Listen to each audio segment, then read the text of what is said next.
Here we go.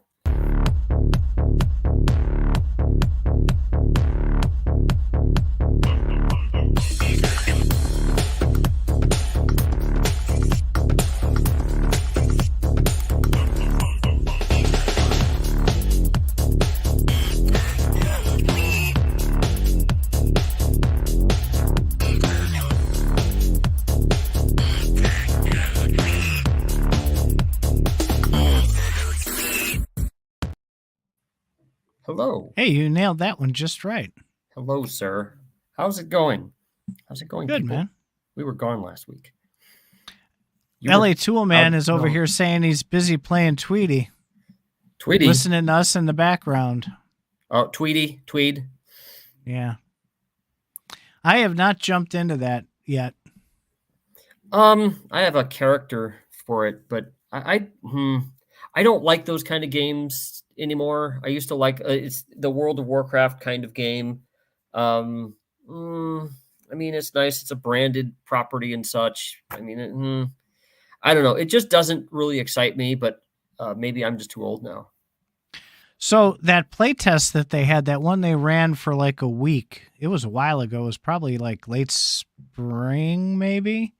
I actually enjoyed that. The problem was well, I shouldn't even say it's a problem, but the thing was there was only so much to do because it was a playtest. So after playing it, 3 or 4 days, it got kind of boring. Well, it's I don't know. I think you also need to be interested in the subject matter. With World of Warcraft, it was kind of neat medieval fantasy kind of stuff. You had humans against orcs and all that stuff. But Walking Dead, I don't know. It's not my cup of tea. I'd prefer a first person. I like the first person shooters better. Well, you're on your own there. I can't play those with you. I absolutely suck at shooting anything. Or the third person shooters, which is what Superior is, I think. That's where the camera sits back off of you, right? Yeah, that's how you tell the difference. That's crazy. Hi, John T. There he is. Haven't seen him in a while. All right. Nice to see you, John. So, this one's probably going to be unpopular because I just want to talk about butthurt people in crypto. I do want to talk about some AI stuff too, but there's people are getting way butthurt, both companies and people that follow the companies about crypto. And it's really because this is just a really unregulated space, and people are, I think, just dying for regulation. People want regulation, but at the same time, don't regulate me. I should be able to do whatever I want with my own money. This is what gets me. Is everybody, a lot of people in crypto right now are like, I should be free to do what I want. I want to be able to smoke those big stogies, eat those steaks, whatever. Oh, and then I get cancer and die. Well, you guys should have warned me. No, we did. And I'm sorry, you've been warned about crypto by fucking everybody in crypto. So what the fuck? Yeah. It is, and it's tough. One of the things I think people don't realize, and I talked a little about this in the green room before the show, but you have, like, we talk a lot about gaming companies. So let's use a couple of gaming companies. You've got like Playable and Myria. We've been talking about those in CFA quite a bit lately. Yeah, and they scare me, both of them. Well, so the differences in the companies are like night and day. You have Myria, which is completely quiet. You don't hear anything from them. They just, I don't know, survive somehow. Who? And you have Playable, Myria. And you have Playable, who on the other hand is very vocal, very communicative. They've set very low expectations, which is a good thing. And people engage with them. They have lotteries. They play fun things. I mean, it's just, and the personality of the company is completely different. And there's different levels of drama at every different company, right? And that's based on the expectations of both sides, because you have gamers who expect more, I believe, out of the blockchain or crypto gaming from the companies, from the games, from everything, because it's a new level, more technology, cooler shit to do, owning the assets, all that stuff. And then you have these gaming companies who expect more from the players. And the players are like, I just want the more stuff. And the gaming companies are like, well, we just want these players to like seamlessly transition. And right in the middle there, you have this clash because the goals aren't aligned between the players and the company. Right. And then you have crypto, where people are seeing the future and putting a lot of money into what they see as the future because they're speculating they want to see numbers go up so they can get a big windfall from it. And that's where I think people are actually getting a lot more butthurt and personals because money is involved. And this is what I'm not getting, why people are not getting this. You know that you're putting tens of thousands of dollars into NFTs and crypto and stuff. Well, you did. People aren't buying NFTs anymore. But I mean, and now they're butthurt that everything has gone away. And it's like, you realize this was just a gamble that you made, right? And people are like, no. I all of a sudden, I want people to be regulating us. I want people to take this company to task. Well, I do think there should be higher standards of accountability for projects that do have people putting more and more and more assets into them. Okay, so I'm not sure. I'm not. Myria had Right. that Townstar clone called Moon something. Whatever happened to Myria? They're still alive and kicking, I guess. People were talking about it in CFA just the other day, and there's a kind of a kerfuffle talking Moonville. about the emotions. Moonville. There was a revelation that one of our community members made, Mr. Lycan, who is a Townstar expert, had been talking about he got into a kerfuffle and got suspended on the Myriad Discord. Go figure, right? Apparently they chatted him up after him like not being on forever, and he gave him a piece of their mind, and now he was asserting that Moonville was a direct ripoff of Townstar, like line for line code except for the graphics. And he made a very good point.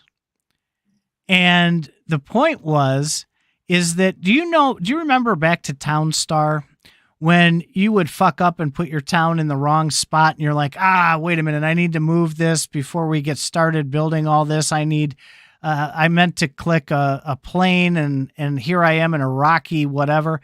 And so you'd click the button to destroy your town, right? And in order to confirm that you were destroying your town, you had to enter a 4-digit code. Okay? Uh-huh. Moonville is the same way and uses the same 4-digit code. Well, if you even look at Myria's website, if I'm looking at their marketplace and their stuff when they show a picture of an NFT and stuff looks very much like Townstar. The towns look like Townstar. Everything looks like Townstar. Somebody was asserting that the bugs are just like Townstar. But yeah. If I recall, if you look on CFA, if you look way in the past, I believe Doc was saying that Myria is they're done with different code. They're done in different graphics engines and stuff like that. But I mean, that doesn't stop people from porting the code over. Right. So things like that, right? That will amp somebody up because let's say you're not Lycan, you're just a different person. You're a normal person. You go up and you go, oh wow, look, Myria's got a game. I want to play it, right? And you go in there, and it turns out that everything looks identical to a different game that you just played. There's going to be a level of disappointment there, right off the bat, right from the get. I don't know. Emotions have you played games already on your cell phone? Because there's lots of copies of games on your cell phone. But the point is that everything will trigger an emotion somehow. What the gaming companies who are doing well at this point are doing is giving people more feelings of happiness than any other emotion that you can think of. And they do that in a variety of ways. And if you just looking from the surface, from the emotional level, number one, you have your onboarding, right? If it's a pain in the ass to get onto the platform, set up a wallet, jump through hoops, go to Discord and make 35 messages to prove you're a human, then come back and deposit, zero point 0.02 tether to prove you own the wallet, and right? You're already coming in pissed off. And then if the game is bugged or the people in there are not the most pleasant people, and so the experience that a person, and I've talked about this, God, for years now on here, the experience that people have is where the basis of success is going to come from. People want a smooth, easy, crisp, clean, fun transition from traditional gaming into crypto gaming. And if you vary from that at all and create friction, create problems, hoops to jump through, different chains, different this, different that, you're going to have people who are already emotional coming in, and then you're asking them to spend money.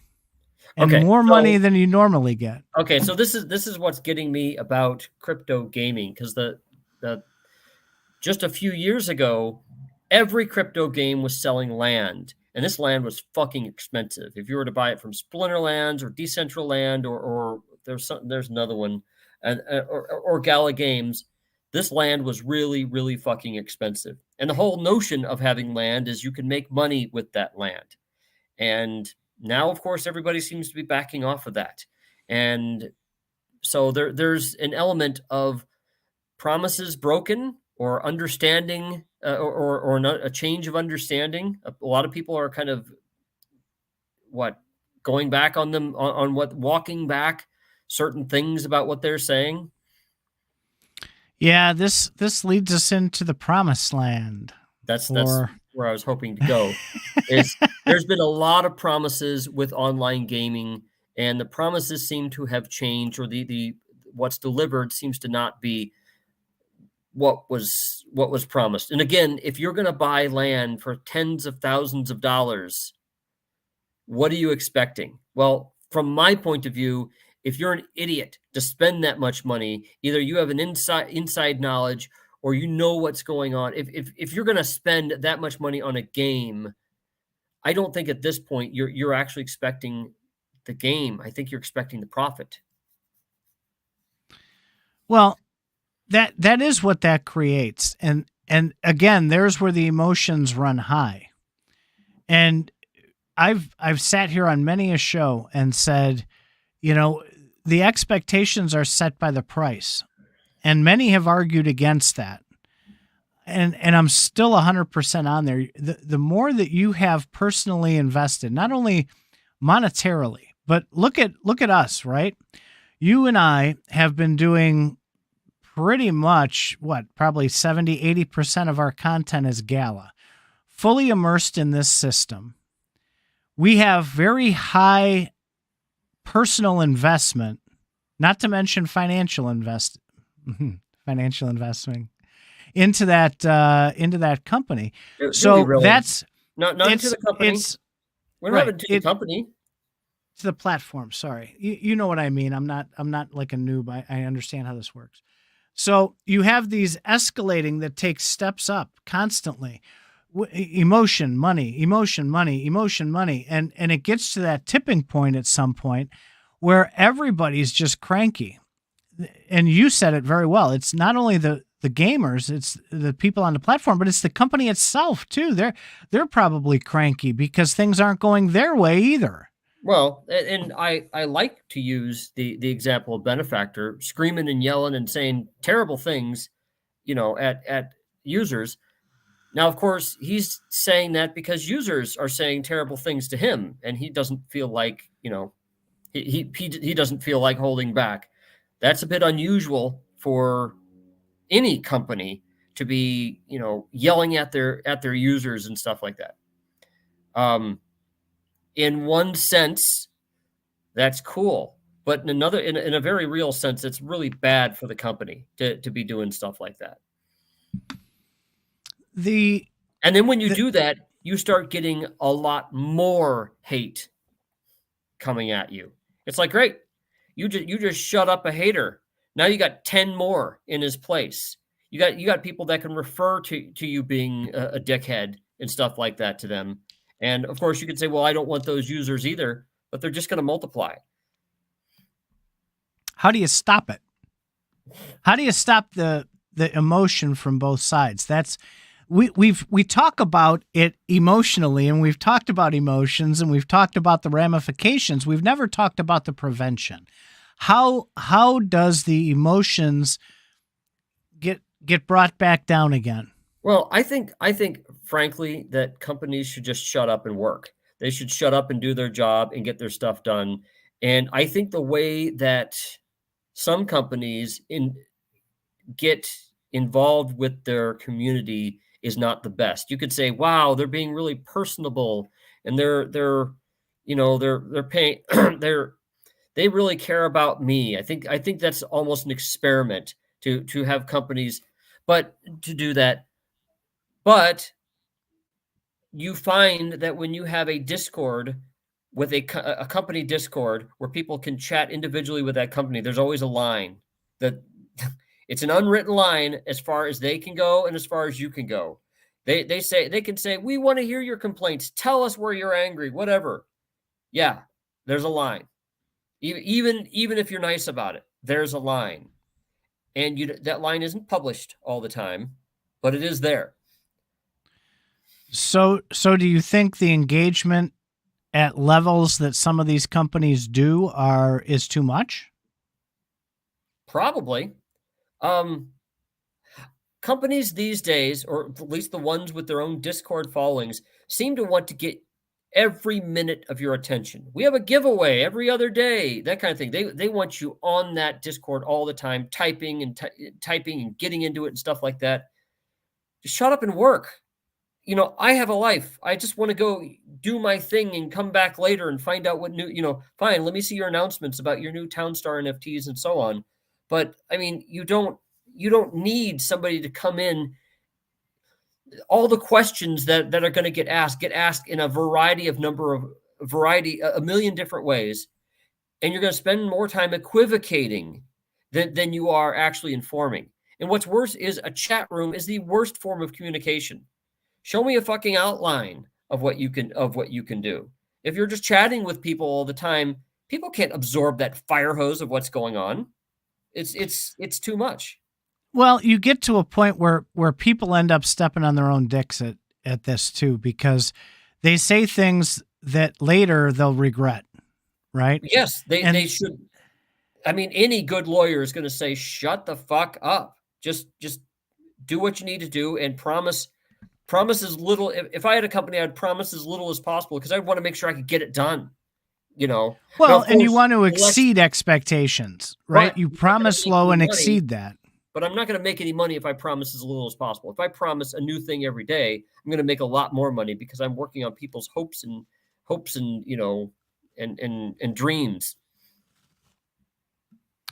Well, and that's that. So should there be a line for what a gaming company can cross with its players? I don't see why you have to make that line as a gaming company. I would say any company. No. We just talked about, you were saying, like in Discord, there's a line, right, that the gaming company will set. What about the players? Well, I'd say and the ecosystem members, should they set a line to say enough's enough? That line is with any company. It could be with a restaurant. If you go in a restaurant and the restaurant advertises that you can say whatever you want, there's going to be people that get kicked out of that restaurant. So that's gross, dude. Do that. Sorry, I was sneezing and heat kicked on and all the dust came out. There's always a line, and it goes in between the rules. And so you're still missing my question. Apparently. Go ahead. Ask it again You in a different way. don't repeat the same thing. Should players set a line for gaming companies that if the gaming company does or doesn't do XYZ, that line gets breached and there should be consequences? I don't think. Okay, Because one. there is for the gaming company for the Okay, players. Why shouldn't the players have one for the gaming company? one. I don't think players have a big choice, but two, players if should hold the companies to their word. But you're going How? to find, yeah, what you're going to find is companies are going to say things like, we don't have roadmaps. We're not going to tell you when these things are done. We're going to get them done when we get them done, in which case players can't really logically hold them to anything. They can only say, well, industry standard is blah, blah, blah. You said that you were going to do this game and it's taken forever. I don't know if you remember the Duke Nukem scandal. No, but I remember the game Duke Nukem. So Duke Nukem was popular, and they came out with a sequel, I think, and then pretty quick, I think it used the same engine, and then they're going to come out with a new one, a third one called Duke Nukem Forever, and it damn near took forever to come out because it was like 14 years, because what they did is they got so much money and interest from Duke Nukem that that the developer wanted to make the perfect game, and so he'd get going with the game, and then a new technology would come out. And then he would rewrite the game in the new technology. And halfway through that rewrite, a new technology would come out.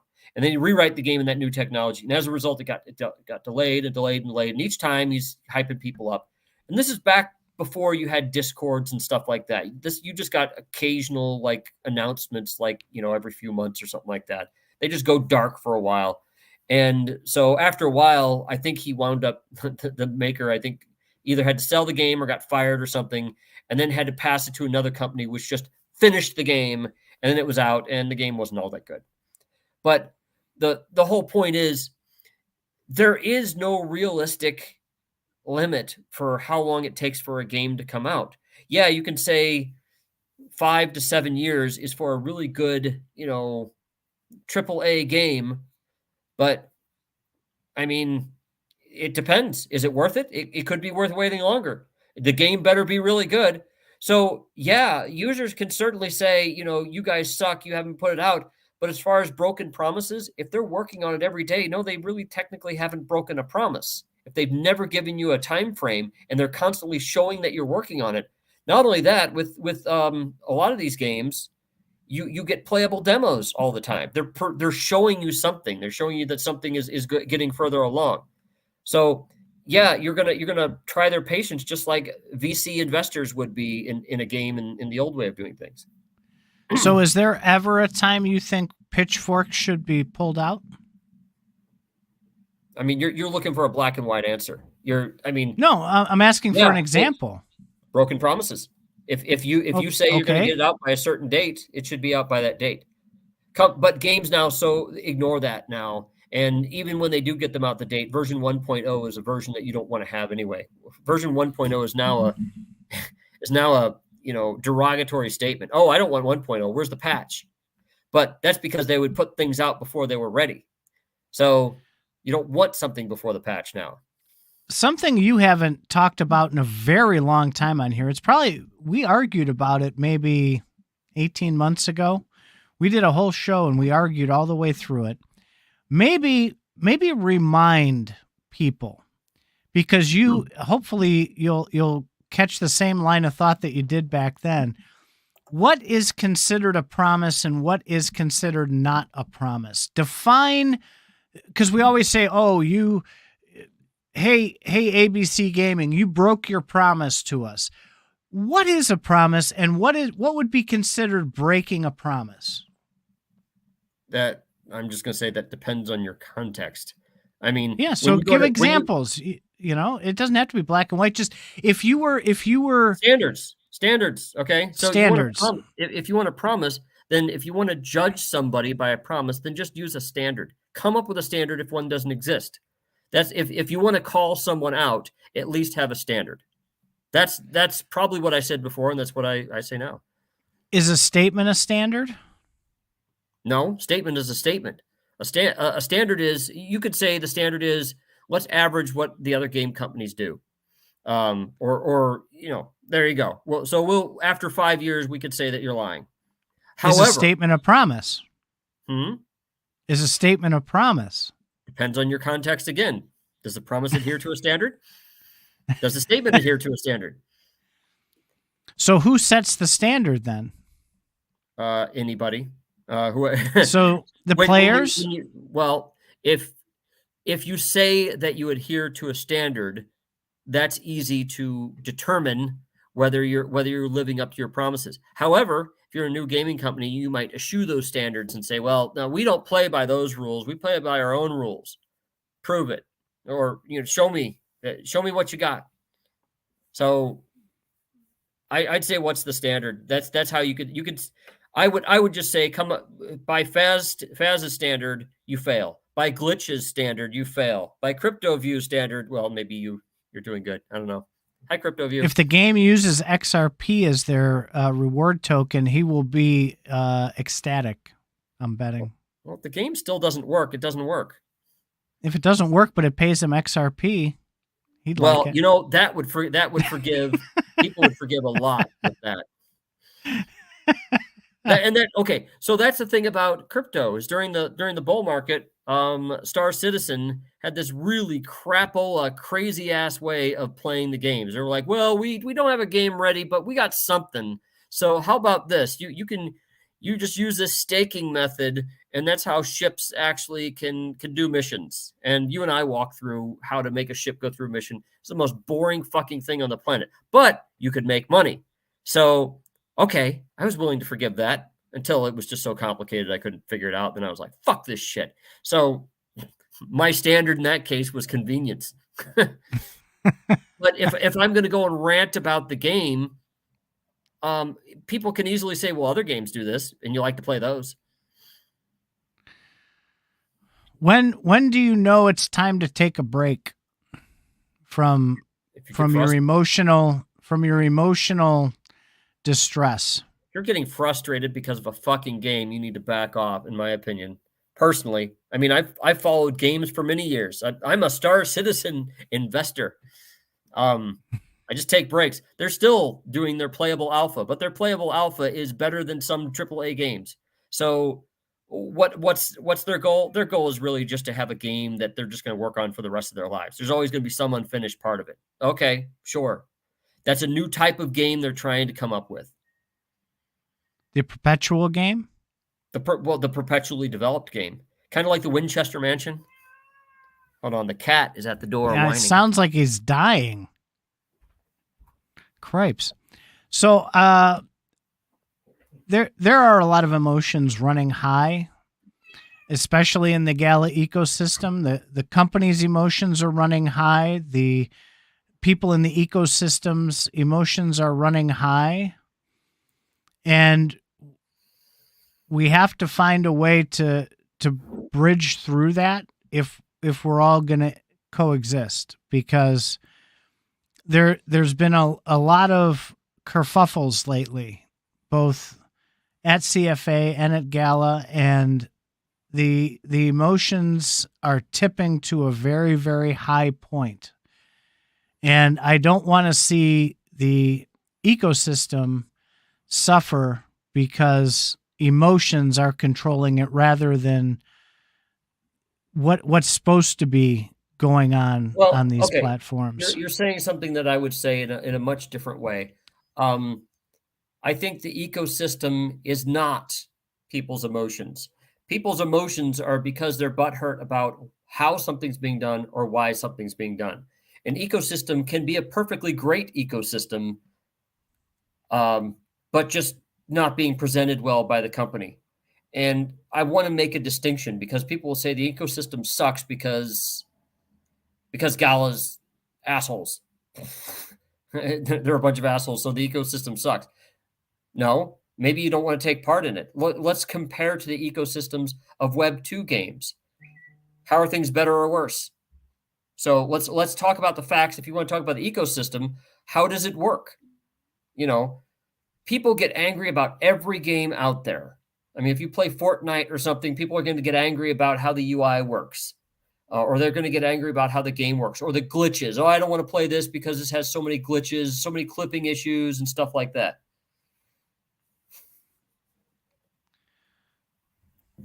So, and you can answer this. I'm not trying to lead you into anything when I say this, because I truly don't know. Games like Fortnite or any of your Xbox games like Madden or anything, right? Do they have Discords where the gaming developers, the president of Sega Games and stuff jumps in there and interacts daily with the users? Well, that I don't know. And this is where I figured you'd know that. Well, I know of those. Yes, there are other games that have this. I just don't know which ones, or which ones are more popular or whatever. And I'm sure each of them have their own what do you call it? Have their own soap opera. I've never seen that. That's why I was asking. I'm wondering if that is causing some of the tensions between gaming companies and players. What is too much interaction? Too much. They're too close to it. So I'm on another Discord, the Doctor Who Worlds Apart trading card game Discord, and there's so many people on it that Gala would love to have that many people on it, and they have to answer the same questions over and over and over and over and over and over and over. And yeah, they have trolls and they have jerks and they have assholes and stuff like that. But Gala seems to, well, at first they wanted to have their company members get in on the Discord fun. You know, if you're a developer, you can get in, talk and stuff like that. With other company Discords, I see them doing a very hands-off approach. You know, they don't say a lot because they can get in trouble from the legal department and stuff like that.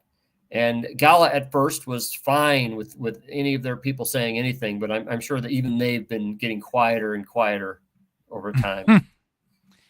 Yeah, there used to be a lot more people in the Gala server. I'm looking for this article that I read on Twitter. There's that gaming person. I follow her. She was on Ahead of the Game at one point, Kate Irwin. She's real big into the gaming thing.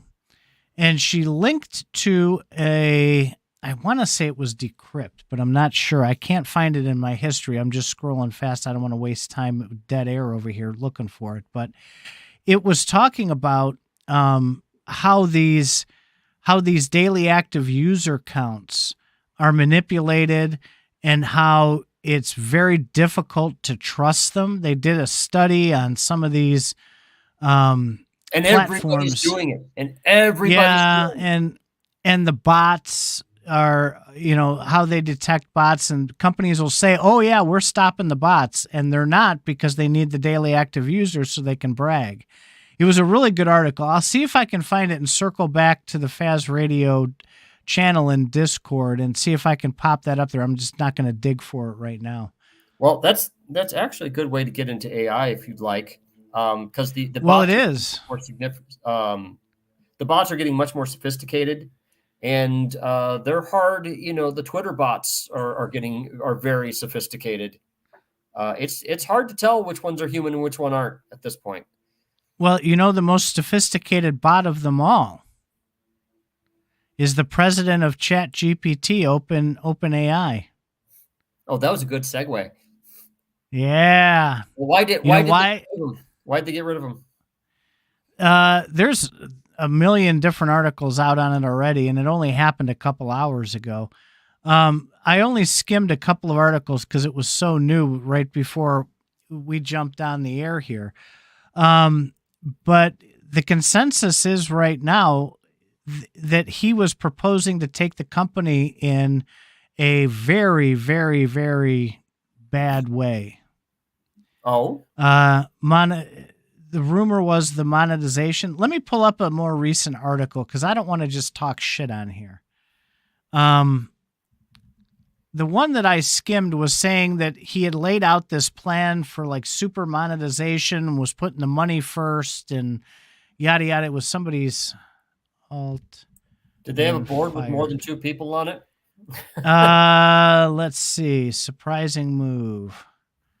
I loved my time at there. We'll see what's next.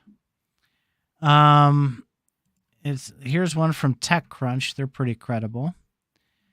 A deliberative review process by the board concluded that Altman wasn't consistently candid in his communications with board members, hindering its ability to exercise its responsibilities. The board no longer has confidence in Altman's ability to continue leading OpenAI. So they were questioning him. It sounds like, in summary, they were questioning his decisions, held a deliberative review process, and wasn't candid in his communications, which generally means he was lying to them. Lying to the board members, hindering the ability to exercise responsibility or getting shit done. That's from TechCrunch, and they're pretty credible. I don't know. AI, ChatGPT seems to be getting a lot of stuff done, though I will say that a lot of competitors have popped up recently. Yeah. They are immediately, this is from The Verge, another fairly credible one that I've read before. The interim CEO is Mira Murati. I don't know anything about Mira. I don't know if that's a boy or a girl. Effective immediately, and they will conduct a search to add candidates for a permanent CEO successor. OpenAI's communications department declined to comment beyond the official statement. Even employees at OpenAI found out about the news when it was publicly announced. Wow. So yeah, it sounds like those really quick secret firings means he fucked up really good somehow. Speaking of fucked up, what do you think that how do you think Elon's working with Twitter? I'm seeing a lot of articles that his AI thing is not as good as it was hyped up to be. I watched the entire 4-hour podcast between Elon and Lex Friedman that just aired about a week ago. And they talked about Grok. The name of the AI is Grok. And they did it live while, they were on the show. And there's different modes to it. There's like ChatGPT mode where it's personable. There's funny mode where it'll kick out the most outrageous stuff, which is obviously in line with Elon's personality. But apparently, the other things people are saying is it's not very intuitive. It's not very smart. Do they have an anti-Semitic mode? Because that's part of Elon's personality too. Oh my goodness. You got to go to politics every time we have these things now, don't you? What? So, let's have to take a crack at Elon. So I think it would be a really good idea for you to share what you and I were talking about in DMs the other day about the differences that you're finding with the things you're creating for your zip bugs, the differences in how that works for Claude versus ChatGPT. Oh. Well, okay. Well, yeah. Because that highlights where this is going, where AI is moving towards. Well, it's kind of funny. So my zip bugs are NFTs that I made. That's art, AI art based upon something that I've drawn. I draw something, I run it through AI. AI comes up with something better. I might pull it out and do some more work on it. Maybe run it through AI again. Whatever. It gives me ideas. I give it ideas, and so on. I'm also doing this with the back history for the bugs as well. And so type in a bunch of back history. I say, okay, this is what they are. This is what they do. Let's write a story about this. So I feel like I'm an editor of a magazine or a book company. And I'm like, okay, show me what you got. And then AI comes up with something. And I'm like, I like where this is going, but you need to concentrate more on this and more on this and more on this. Great. That's, I think, what AI writing should be used for. Is the AI the author? Yes and no. I'm giving it clear direction. But it's certainly kicking out a lot more stuff than I can do on my own. I don't know, just like Photoshop can, or a dump truck can carry more dirt than I can carry. It's a tool. So I've been running this through ChatGPT and Claude, and I noticed that they have some distinct stylistic differences.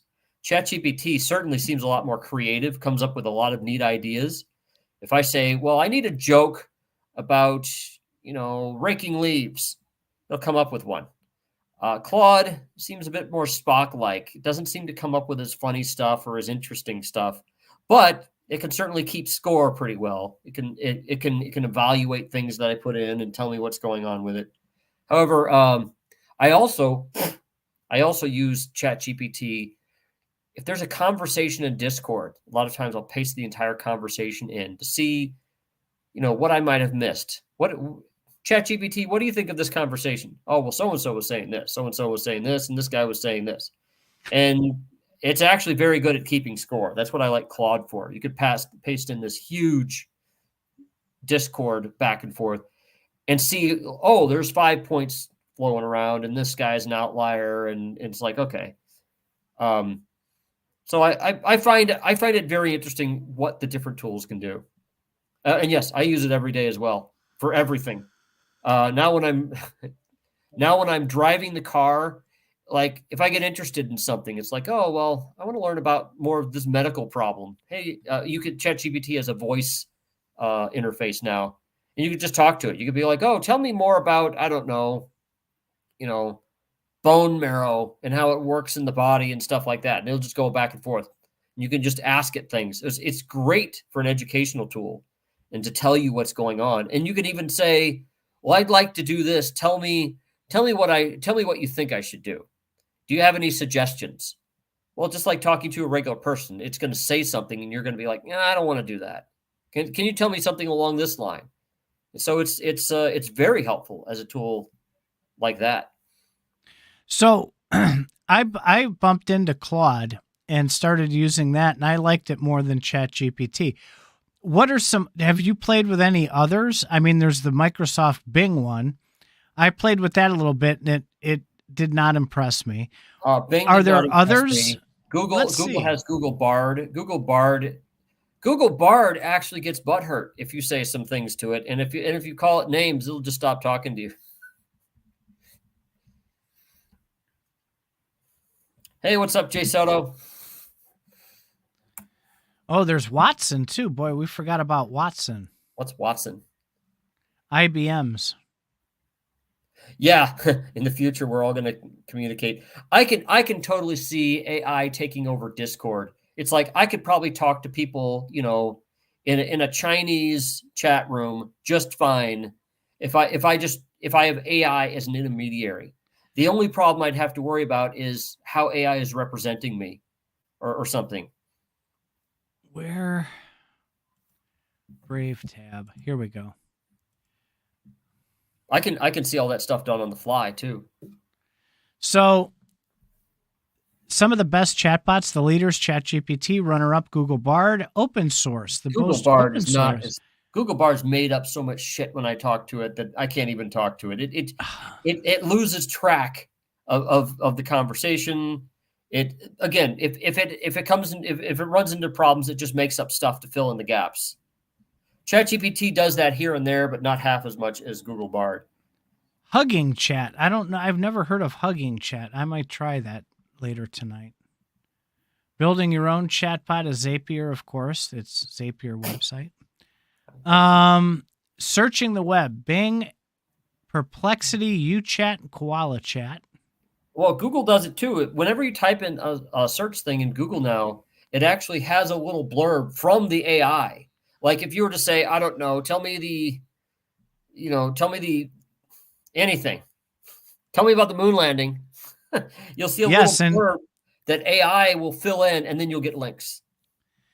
So CryptoView says AI learns from you, it'll know more than you, and it'll start manipulating you. CryptoView, okay, well, it's going to start hacking your biome. Okay, wait, you're adding that. First of all, the AI doesn't have the kind of storage capability to retain all that information about you. It learns from you in a very generic sense, but it doesn't learn about you personally unless you save it in a chat. Like ChatGPT and Claude both have individual chats.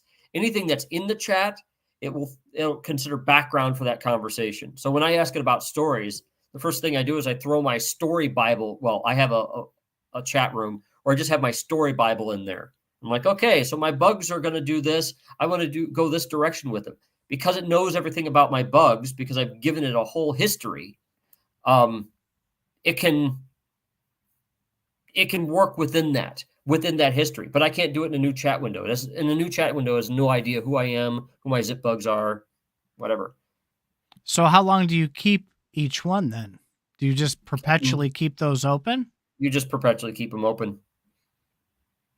That's weird. You can like, so if you're like In essence, it's personalities. Well, no, it's the same. No, it doesn't have a personality. It just has a certain way of. It just has a certain way of operating, I guess. It'll analyze you in different ways, so it keeps a separate personality that you portray in each window. Then, right? No. You can get hot and cold and schizophrenic or whatever. It's still going to answer questions in a certain way. It's not going to change its personality according to you. However, in ChatGPT, there is a little section where you could say, "Give me some background about your character, so I know how to refer to you." So I tell it I'm a computer programmer. I like logical things. I want to see evidence for assertions, and so it might have a different type of conversation with me than with you. You could say you like beer, and I don't you like beer, running though. with your dogs and whatever, and it might not have the same kind of conversation. If you like football, maybe you'll use more football analogies. I don't know. Yes, football. What do you think you're going to do with AI that you can't do with Google?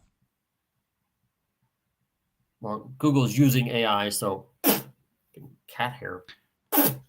Google's using AI. Stop licking the cat. Well, yeah, that must be it. Well, okay. The reason you Google is you just want to find out information. In fact, if people had their druthers, they'd rather not just type something in a screen and look it up. They'd rather just have an answer. Me and you are trying to remember a score in a football game. We don't care how we get it as long as it's true. It's like just, you just want to say, hey, Google Bard, what's this? What's the answer to this question? You don't want to look up a link and go on the football company's website and see what their published game says at the end of the game. We need decentralized AI. How would one do that? You would have like the Holo network. You'd have independent nodes running these chatbots, and you'd be able to access it that way. No? Is that what you're talking about, CryptoView?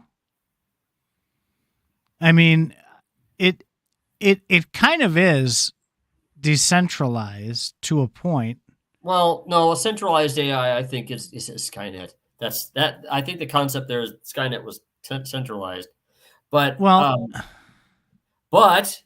a decentralized AI would be very bad, I think, because then you couldn't stop it, and if it did get to some point of being too smart for its own good, then it can outcompete us as far as thinking. Well, what's wrong with that, though? Because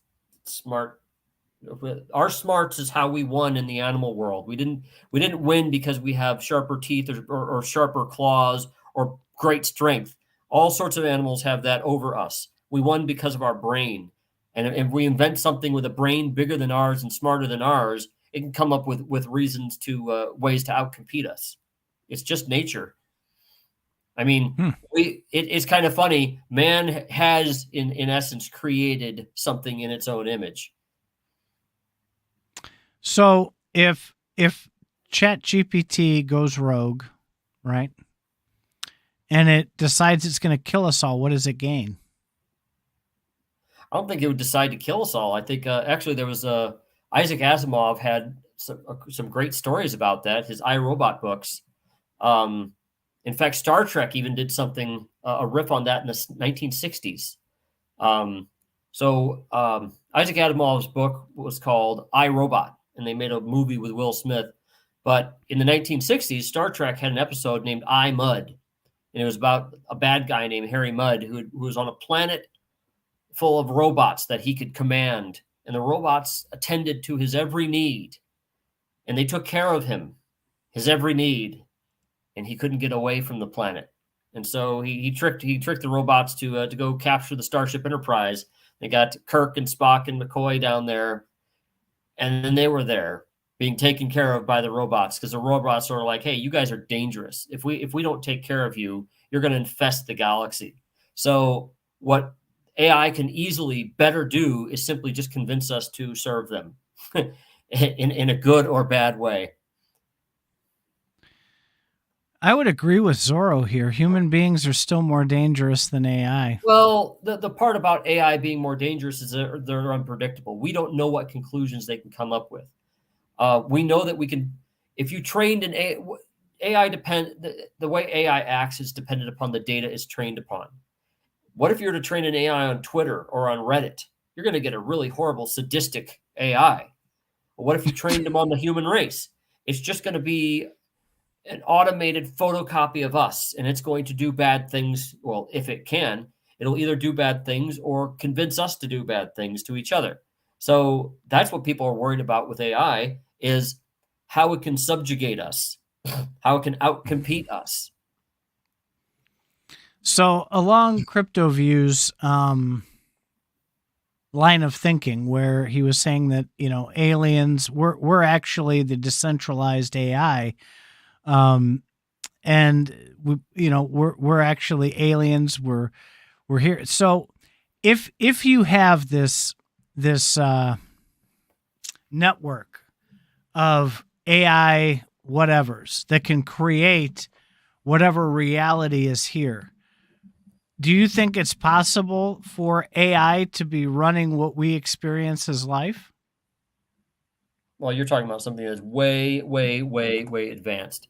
Eventually, perhaps. It depends. It just depends on how that stuff sauces out.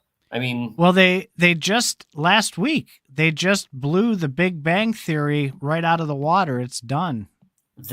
Like all of a sudden there was a decision made by, yes, by there was amorphous they. No, it's not. It's not. It's not a conspiracy podcast. No. Listen, this is the Hubble Space Telegraph. The Hubble Space Telescope. Does it use Morse code? Listen. So what they did is they have documented now 3 galaxies that are older than the Big Bang. That news broke last week. So the Big Bang Theory's done. Okay. And so it's shocking everybody. Hold on. The people say the same thing about crypto companies and court filings that they don't understand. I am 1,000% sure that there's some scientific lingo there that you're taking the wrong way, or there's caveats or something like that. Whenever you talk about any assertion, especially come from the scientific community, they have a domain, or they have a caveat to that. Well, in this situation, or based upon our observations, and we did in this way, this is what we found. And no, it doesn't torpedo the Big Bang to have galaxies that have been around longer than the Big Bang, because you got to then talk about the measurement. How do you age galaxies, and how did you age the Big Bang? Well, we don't know. So they're saying, well, the latest way that we decided to age the Big Bang is this way, using the same one for galaxies. There's not definitive proof that this proof doesn't exist in the scientific world. I'm trying to find it, but I was incorrect. It wasn't the Hubble; it's the James Webb Telescope. Sure. The oldest galaxy that was ever seen. Glass-Z13. So, the universe right now is so large that we can't even tell how big it is, because its event horizon is so far away. We haven't seen the light from the beginning of the universe. We don't know how big it is. We have some ideas that it's like 10 times larger than we can observe. and and it's going to take light, I think, longer than the age of the universe to get across the universe. So there's no way for us to really observe in the ways that we know how right now how old the universe is. We're guessing. So if you have a galaxy that's older than what we think is the universe, look at the measurement and apply that to everything else. There's caveats to all these things. We don't know. Every theory that ends up being real was first a conspiracy theory. So conspiracy theory is a terrible name for that, because it puts it into a negative light. Conspiracy theory, woogie woogie.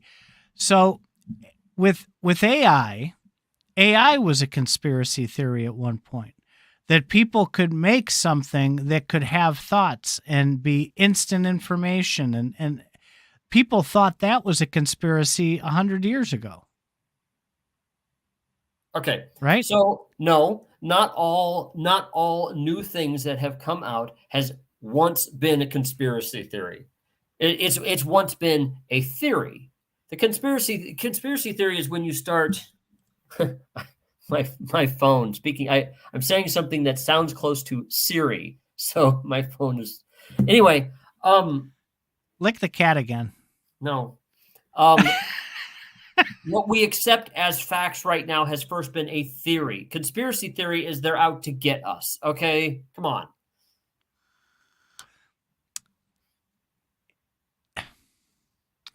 How do you know AI isn't out to get you now? We don't. I said could. They could be out to get us. That's not a conspiracy theory. Conspiracy theory is they are going to get us. Well, the odds are really good that it's going to cause us some severe problems at some point. We just don't know what point that point is. Define what you mean by problem, because like when the cotton gin came out in the 1700s, that caused the cotton industry some problems. Okay. Before the cotton gin, you didn't have clothing that was made by factories and stuff like that. Once the cotton gin came around, you were able to automate the process of taking seeds out of cotton, and then people started automating. Then you could make things like blue jeans a lot easier and a lot quicker because you had so much more raw materials. Every piece of technology that comes out enables so much more technology and so much more stuff going on. AI is going to enable a lot more things. So I'm going to. And there are people that are afraid of that. We like to call them Luddites, or I do. I'm gonna post this. It's from Forbes, so it's a fairly reputable news source, right? Add to stage. There we go. So, Facebook shut down an artificial intelligence engine after developers discovered that AI had created its own unique language and humans can't understand it. The chatbots had deviated from the script and were communicating in a new language developed without human input. It's as concerning as it is amazing, simultaneously a glimpse of both the awesome and horrifying potential of AI. So, you obviously they coded it in a way that allowed that to happen in the first place, right? Well, AI is defined. Yes. So coded as being net free.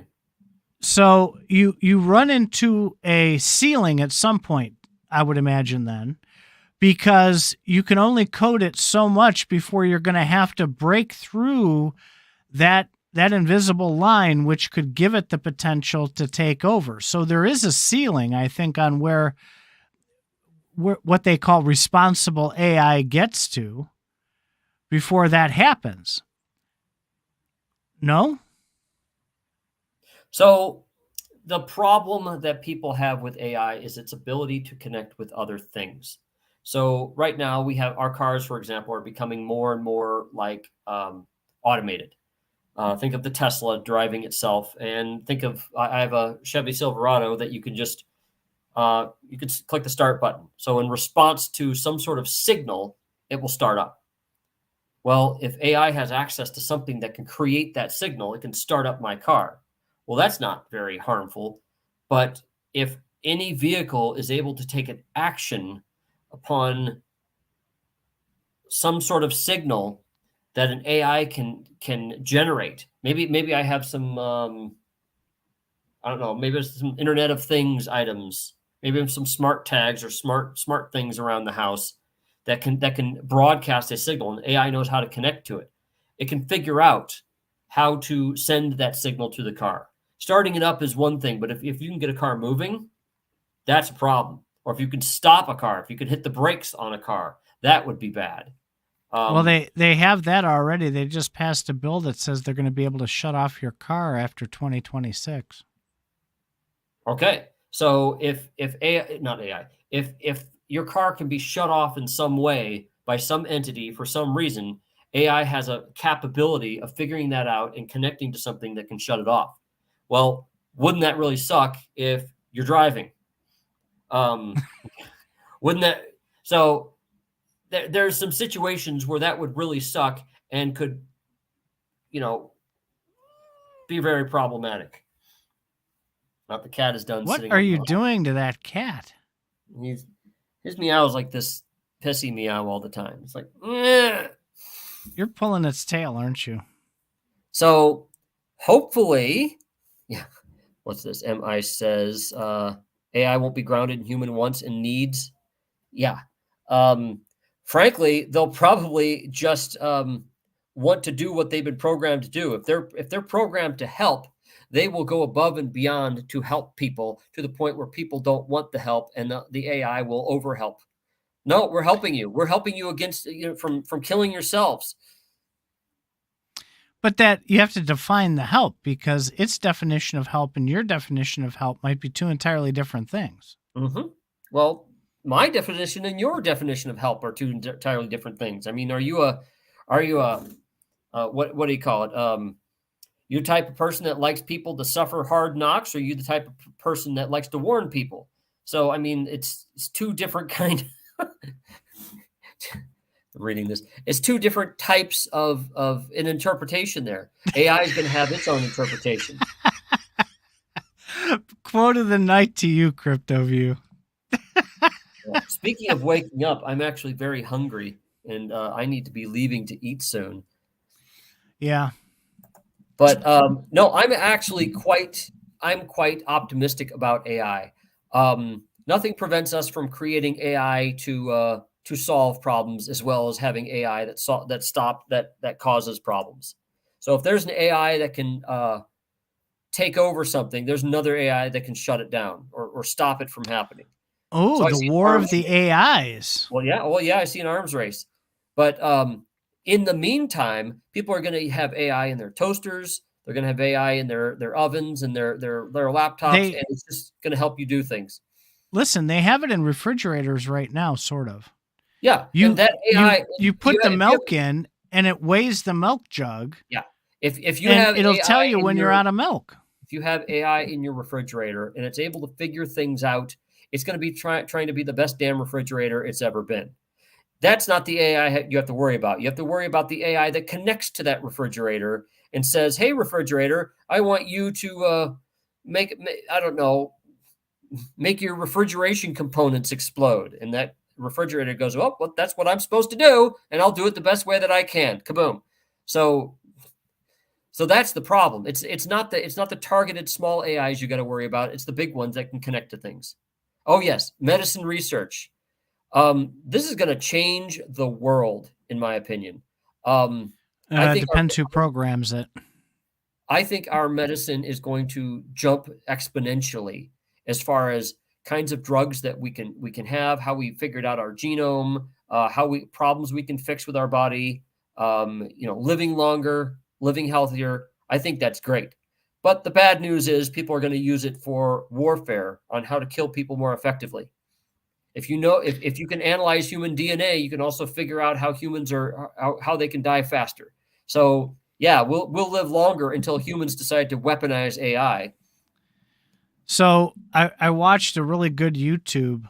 Was it last week or the week before? And it's about how humans were programmed. We used to live 200, 300, 400 years, and the aliens that were here shortened our telomeres. And the telomere is what tells the body to age and tells it to die. And you can look up telomeres; they're actual real things. I know. And I'm very much into. yeah, I've been into anti-aging since you and I worked together 30 years ago. yeah, I know. And But I've known about telomeres that's since then. Yeah, that's what they're saying now, because there's evidence they're saying, they're asserting. And these are, again, it's that podcast I keep telling everybody about. These are highly educated people with credentials who are saying this stuff, that there's evidence that they can show, what they feel is evidence they can show that our DNA has been hacked. have you seen the movie Blade Runner? Blade Runner talks about this very same thing, and it came out in 1979. Yes, we've understood the capability. We've understood what DNA represents and the capability of shutting things off.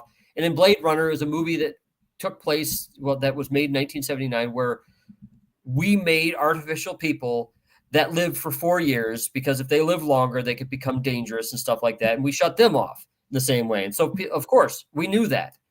And yeah, it could be that some alien species created us. Well, I wouldn't say created us, but rather created an entire planet of creatures that all have short lifespans. But short or long, I mean, there's turtles that can live hundreds and hundreds of years, but apparently they're not dangerous. So maybe it's the smarter you get, the shorter your lifespan is. Wrong, because the smarter we've gotten, the longer our lifespans have gotten. So at a certain it's declining again, though.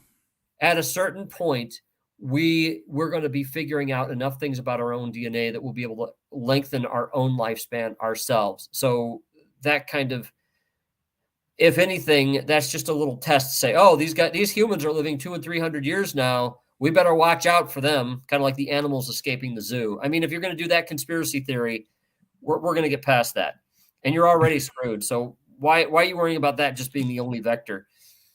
Humans still manage to pass on knowledge despite how short and brutal our lives are. Well, I hope they do it before I kick it. I'm trying to humor him and trying to say, even if what he's saying is true, it's a bunch of bullshit. We're doing quite well for our short lifespans. Time's relative, though. Remember that. Well, yeah. But that's a whole other conversation. So anyway, it is. This was interesting. Right. Apparently, CryptoView wants everybody on the show to watch the 13th Floor movie. I know nothing about it, but I'll plug that. CryptoView hasn't steered us wrong yet, so I'm going to keep that in my queue. Hopefully, it's a mind-bending, cool AI ghost movie or something. 13th Floor movie. What's it about? 1999. Computer scientist running a virtual reality simulation of 1937 becomes a primary suspect when his colleague and mentor is murdered.